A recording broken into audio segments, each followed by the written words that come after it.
Hey, friends, welcome to episode 266 of Better Than Before Breast Cancer with the Breast Cancer Recovery Coach podcast. It's a long name, right? Did you notice the little switch up there? So, this podcast has been called the Breast Cancer Recovery Coach for a long time now, years now. But as I evolved as a coach and my programs evolved, I began calling and referring to what I teach and how I coach and the programs I offer and the life that I offer you can create for yourself as a life that's better than before breast cancer. And I just really felt that it was important to incorporate that into the title of this podcast because that's the message I want to send. I don't want to send a message of what I too often see when it comes to breast cancer, which is one of thinking about recurrence and thinking about fear and focusing on what cancer did to us and did to our lives.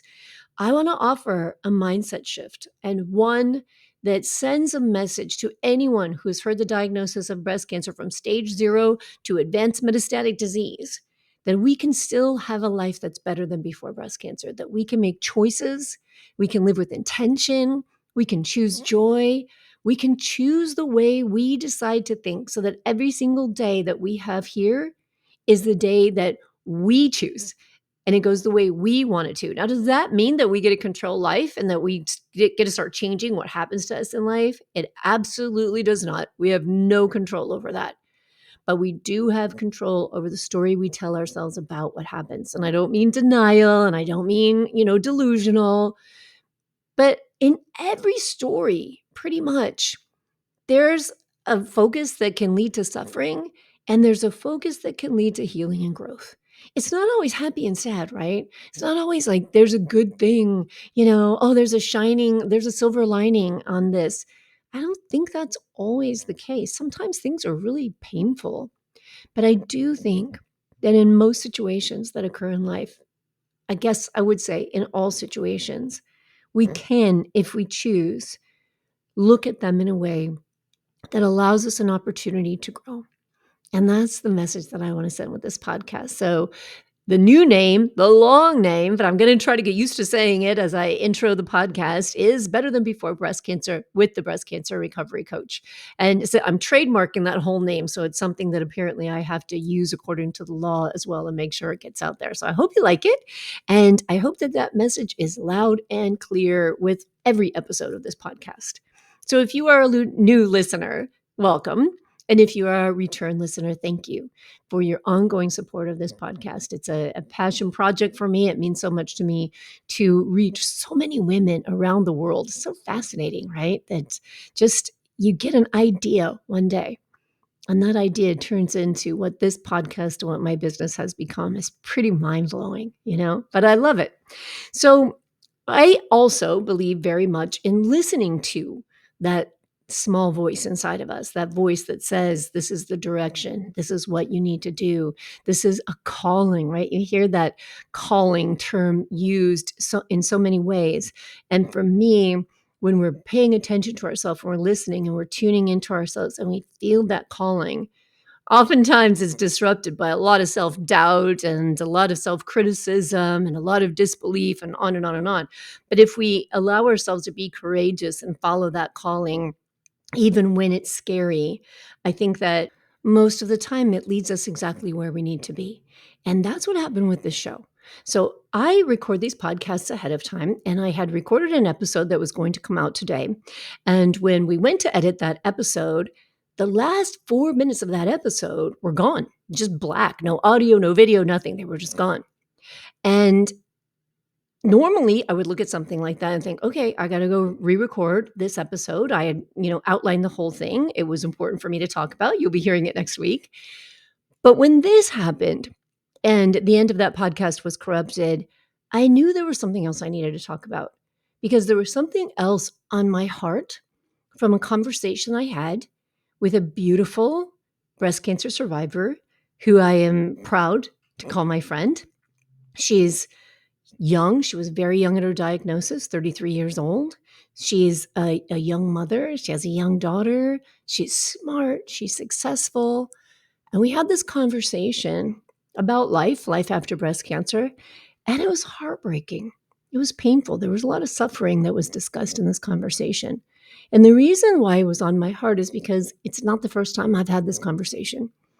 I have this conversation often with women who come to me because they're in so much pain and they're in so much suffering. And I really felt like this was the opportunity to talk about it on this podcast. Now, in my life coaching membership, in the programs that I offer, they're all about the way we choose to think because there's an extreme power in realizing that you have a choice over your thoughts, that thoughts come up. Sometimes those thoughts are true, sometimes they're not. Sometimes they're true, but they don't help you. Sometimes they're just stories, sometimes they're imagined. Thoughts are fascinating, right? They're amazing. And when we sit down and we pay attention to them and we start noticing how many thoughts go through our head, and we start realizing how many thoughts we attach to and run with, and we started realizing the way we've been conditioned to think our whole life, and whether that way is something that leads us to growth and to joy, or whether that is a conditioned way of thinking that leads us to a lot of suffering. Now, there's a conditioned way of thinking. And so many of us, including me, have gone down that path. And it always leads to suffering. It leads to frustration. And it leads to this phrase. And if you've heard yourself say this is making me sick, right? I feel sick right now. I promise you, this has something to do with it. And what it is this perception that almost like life is out to get you, right? It's like, I'm drowning. How much shit can I take? If it's not one thing, it's another. Things just keep happening. Why me? Why is this happening to me? Even after a breast cancer diagnosis, why am I the one that got the diagnosis? I look at this person, I see I did these things to take care of myself. They didn't even do those things. Or why was mine so severe and hers wasn't? And why are they happy and they're in relationships and I'm not and I'm lonely?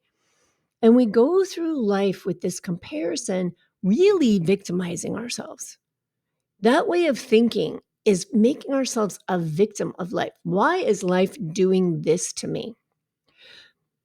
But as I offered a moment ago, it's not that that's not true. It's not that those things may not be happening to you. It's not that maybe they're not all happening at the same time.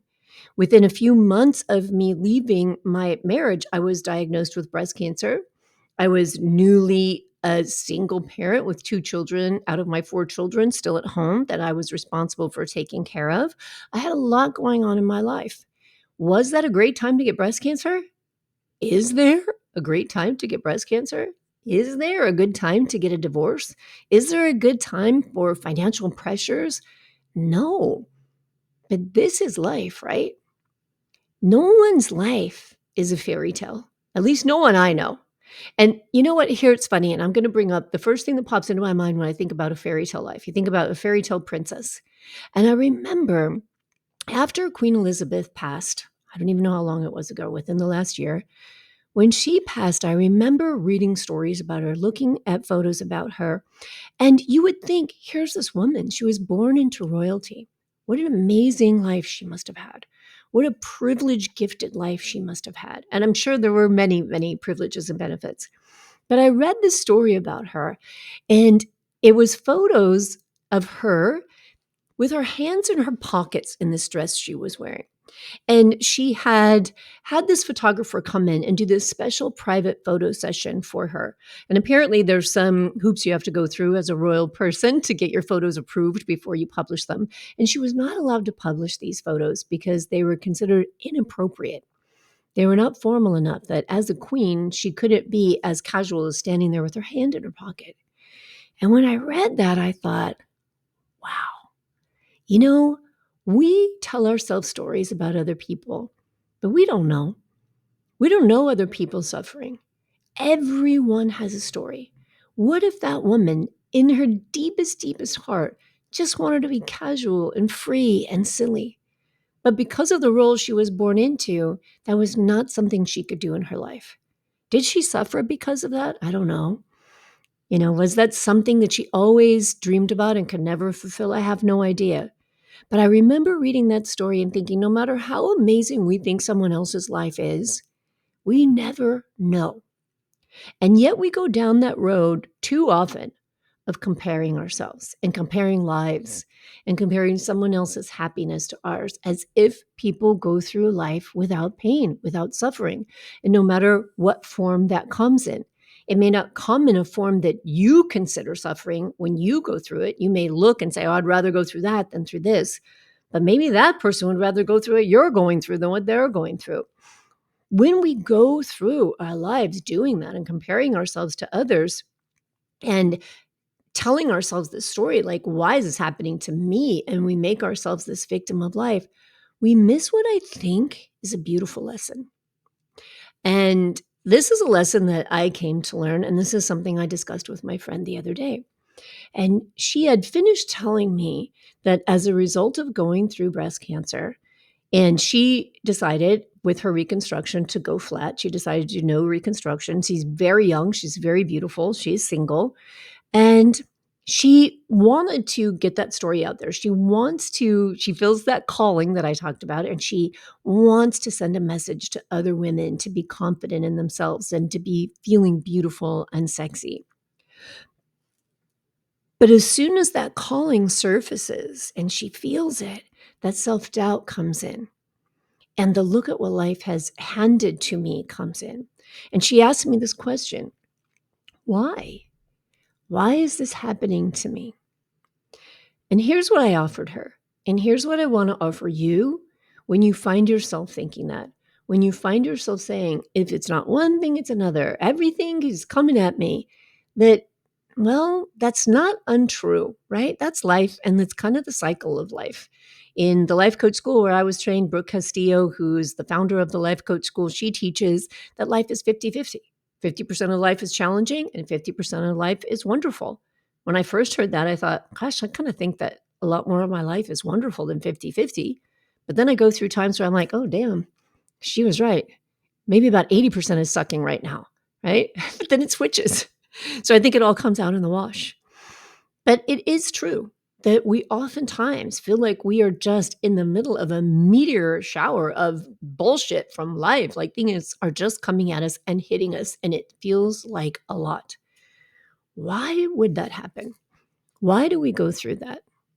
I think that everyone has a different belief, and that your belief is going to lead you to have a story about why we go through that. But in terms of what I'm talking about here, when you feel like, there's something I want to do in my life, whether it's be the best mom, be the best friend, be the best artist, write the best book, I don't know. But whatever it is, would you be able to do any of those things if you didn't have a story? What if you never experienced suffering? What if you never experienced challenges? I mean, if you're listening to this podcast, you didn't come to me because, oh, you heard this lady does a podcast about breast cancer and life after breast cancer, and she's never had breast cancer, but wow, we really love what she has to teach. You wouldn't want to listen to someone talk about living a life with stage 4 metastatic breast cancer and how you live with joy and how you continue to have goals. You wouldn't want to listen to that if someone never had it, right? When you go through difficult times, do you turn to people who have never had difficult times? Of course not. We need people to understand us. We want people that can connect to what we've been through. And on one hand, we have the familiar phrase misery loves company. And sometimes that is true. Sometimes we go to people with the same story because we do want to indulge in misery. But I think more often than not, and I really want to believe more often than not, and I see this in my group, I see this in my memberships, my life coaching membership, and in the breast cancer recovery group. More often than not, we want to connect with people who've been through what we've been through and come out on the other side with a story to tell that gives us hope. And we can't give people hope if we've never been through anything. How do we teach people how to be resilient? How do we encourage people that they can get through things? How do we become a great friend, a great sister, a great mentor, a great teacher, a great coach, a great wife? How do we become a great partner to anybody in life if we've never experienced life? And experiencing life, as much as I would love to say, means Oh, I've been to Italy and I've been to Taiwan and I've been to New Zealand and I've tasted cultures of every conceivable idea. No. Is that really what we mean when we say people have experienced life? Pretty much no. What we talk about is what people have come through. If people have a lot of life experience, what does that mean to you? They've been through stuff and they've learned how to overcome things and they've learned how to embrace and enjoy life. Now, there's a secret to that. There's a trick to that. When we figure out how to embrace and enjoy life, how to follow the path that leads us to joy, that leads us to creating our dreams, that leads us to building a vision and pursuing it, we have to realize a couple of things. One, I've just talked about. Life is not out to get us. This is just life. And life has lots of complexities and lots of moving pieces and lots of stuff happening at the same time. And learning about life is learning how to manage these things and still realize we have the power to choose our thoughts, choose joy, choose love, choose experiencing our emotions, choose learning how to process those emotions. This is an important part of creating a life that's better than before breast cancer. But the second thing is that we have to ask ourselves, what do I have control over in this life?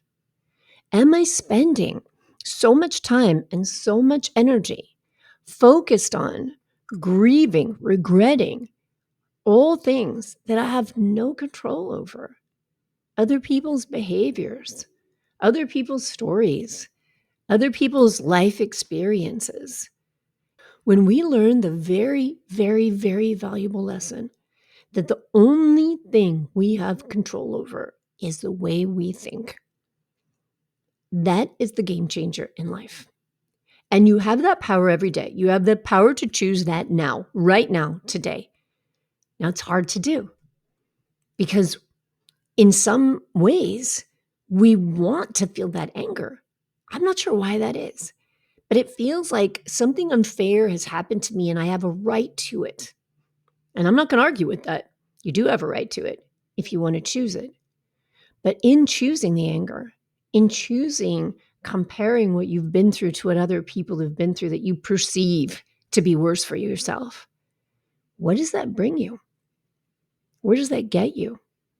How does that help you to grow and change and enjoy your life? This is such an important thing to focus on because I'm telling you, this thought and this series of thoughts, it's incredible how common it is. I think we all have fallen prey to it at some point in our life, but it's just creates an incredible amount of unnecessary suffering. When we stop and realize that we have no control over what life throws our way, we have no control over what other people do.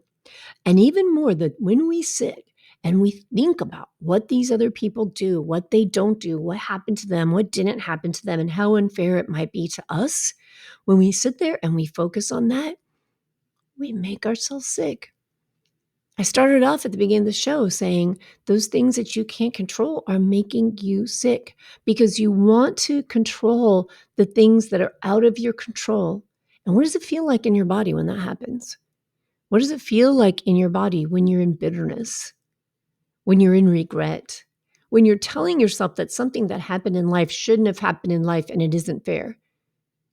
For me, it feels like a constriction in my throat, a constriction in my chest, maybe even nausea. It feels terrible, but you still get to choose to feel differently.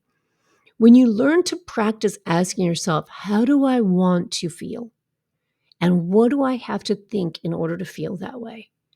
This is where you start to create a life that is better than before anything, than before breast cancer, than before you realized that you're in control of only yourself and your thoughts, that you don't get to control other people, that we have to learn to accept others exactly who they are, and that if we're willing to do that work, which is super hard sometimes because we got to drop our ego, we've got to work through tough emotions, we have to work through these conditioned ideas of fair and unfair.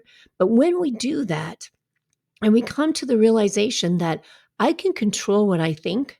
I can control what I choose. I can choose to control the energy I put into certain thoughts and how much time I put into that. When you start to realize that and practice that, you start to become free. And what I mean by that is you start to become lighter. You start to get to focus on you. Because all the energy that you put out in the world with your thoughts about how other people's lives should be, especially when those lives intersect with yours, that's exhausting. That's why the first pillar of breast cancer recovery that I teach and that I coach on is release. We've got to let go of these ideas that are making us sick.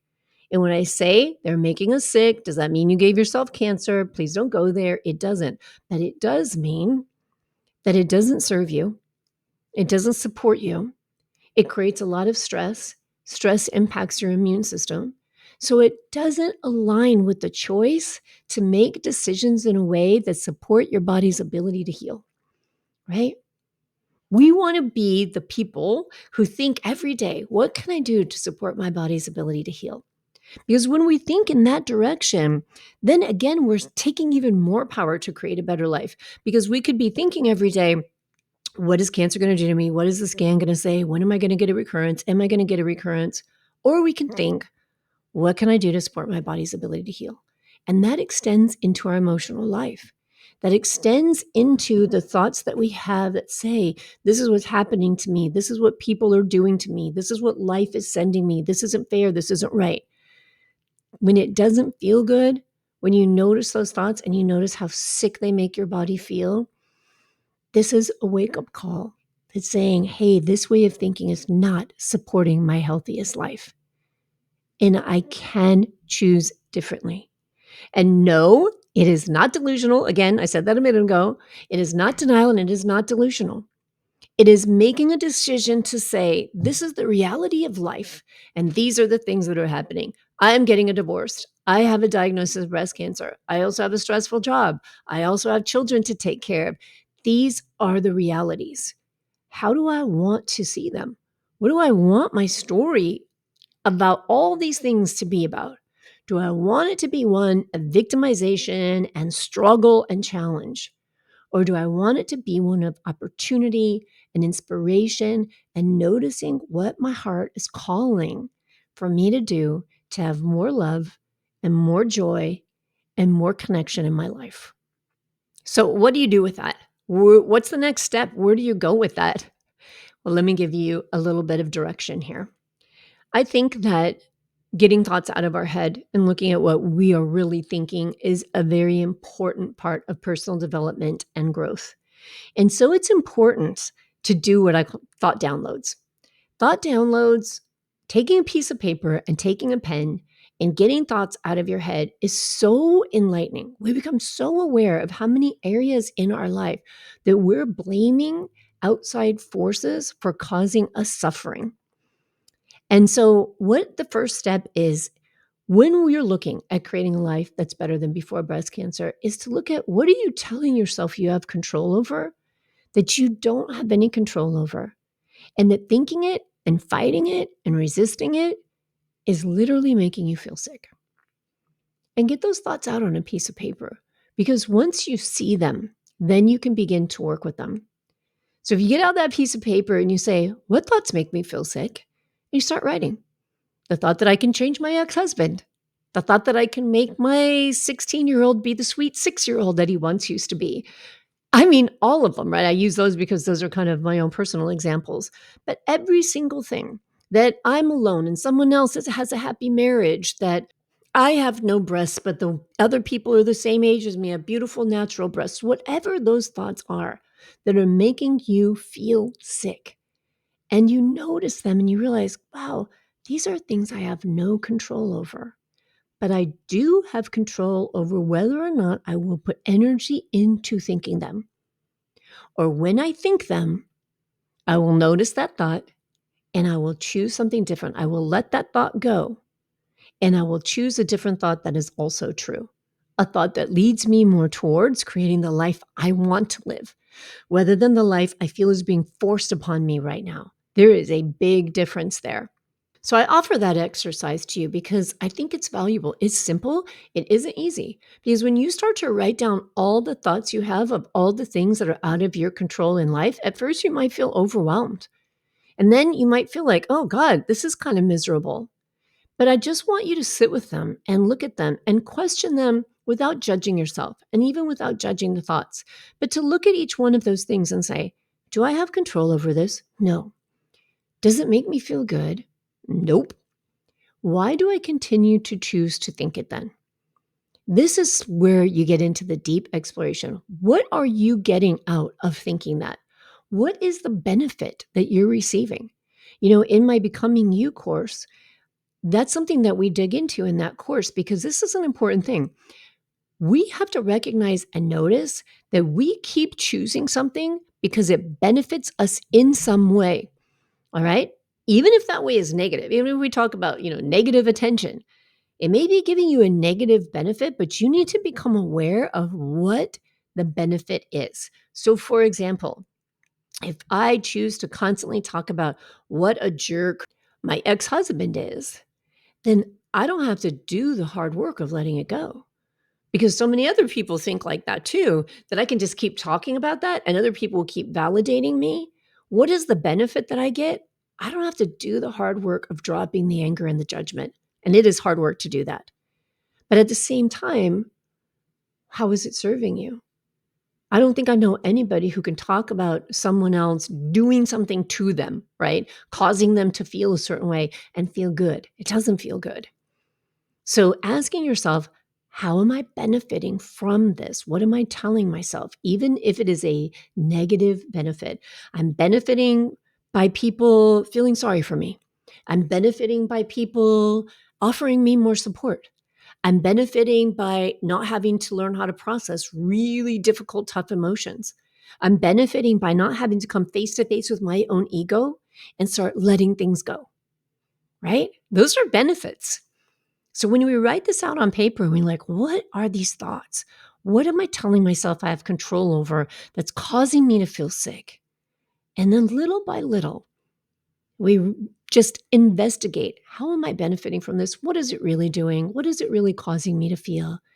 Now we can do the work of letting it go. We've got to go through release. We've got to get these things out of us and release them, release the thoughts, release the words, become aware of the stories we're telling ourselves so that we can move into renewing our lives, regrouping our lives, reviving our lives. It is a process. And the release part of it and the awareness part of it is an important, integral, important, foundational. It's everything. We've got to let shit go that's been keeping us stuck and keeping us in pain and suffering. Well, I hope that I was right and that what was on my heart and that the reason that other podcast was corrupted was because somebody needed to hear this today. And if you need help with any of this, come and find me. You can work with me in the Better Than Before Breast Cancer membership. And at the time of this recording, this month is the month of August 2023, and we are digging in deep to what do you want to think? How do you want to think about your life? There are so many things that you have control over and so many skills and so much power that you have over that situation, probably more than you realize. And I would love to help you with that. So come and find me on Facebook, the Breast Cancer Recovery Coach, on Instagram, the Breast Cancer Recovery Coach. You can come to my website, thebreastcancerrecoverycoach.com, choose a program to work with me, or just come and join my free Facebook group, the Breast Cancer Recovery Group, and engage with thousands of women who've had the diagnosis of breast cancer and want to live a life that's better. All right, my friends, I will talk to you again soon. Until then, please be good to yourself. Take care.